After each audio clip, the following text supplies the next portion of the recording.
देश में मुगलों के खिलाफ प्रोपगंडा अभियान चरम पर है। ऐसे में जरूरी है हम जाने मुगलों का हिंदुस्तान कैसा था। तो चलिए शुरू करते हैं। जब मुगलों ने पूरे भारत को एक किया तो इस देश का नाम कोई इस्लामिक नहीं बल्कि हिंदुस्तान रखा। हालांकि इस्लामिक नाम भी रख सकते थे, कौन विरोध करता।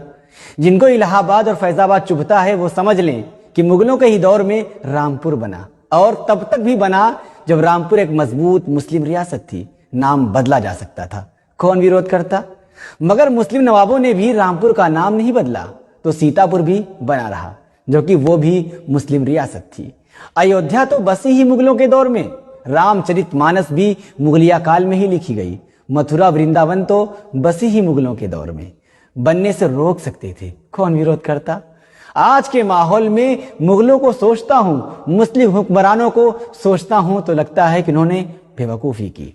होशियार तो ग्वालियर का सिंधिया घराना था, होशियार मैसूर का वाडियार घराना भी था, और जयपुर का सवाई जयसिंह का राजशाही घराना भी होशियार ही था। तो जोधपुर उम्मेद सिंह का भी राजघराना भी होशियार ही था। देश के साथ गद्दारी भी की और आज सबसे बड़े देशभक्त भी बनते हैं। टीपू सुल्तान हो या बहादुर शाह जफर, बेवकूफी कर गए। कोई चिथड़े चिथड़े हो गया तो किसी को देश की मिट्टी भी नसीब नहीं हुई, और सबके वंशज आज भीख मांग रहे हैं। अंग्रेजों से मिल जाते तो वो भी अपने महल बचा लेते और अपनी रियासतें भी बचा लेते।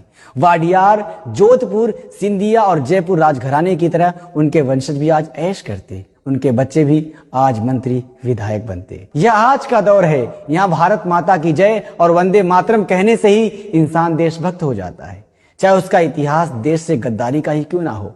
बहादुर शाह जफर ने जो 1857 के गदर में अंग्रेजों के खिलाफ पूरे देश की क़ियादत की और उनको पूरे देश के राजा रजवाड़ों तथा बादशाहों ने अपना नेता माना।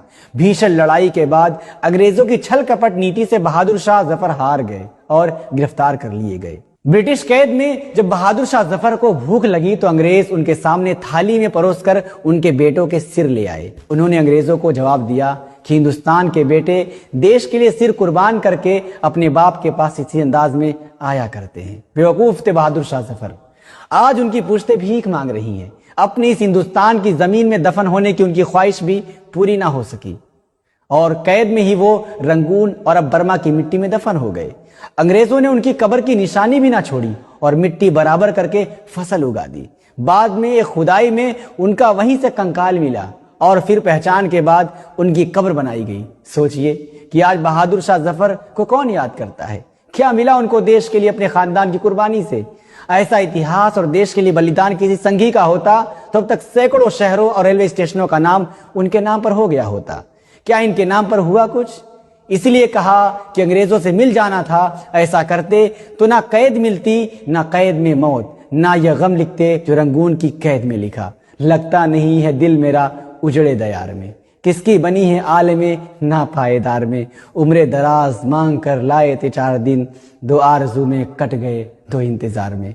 कितना बदनसीब है जफर दफन के लिए, 2 गज जमी भी मिल न सकी कूहे यार में। फिलहाल NIN में इतना ही। इसी तरह सच्चाई को पहचानने के लिए जुड़े रहिए NIN के साथ।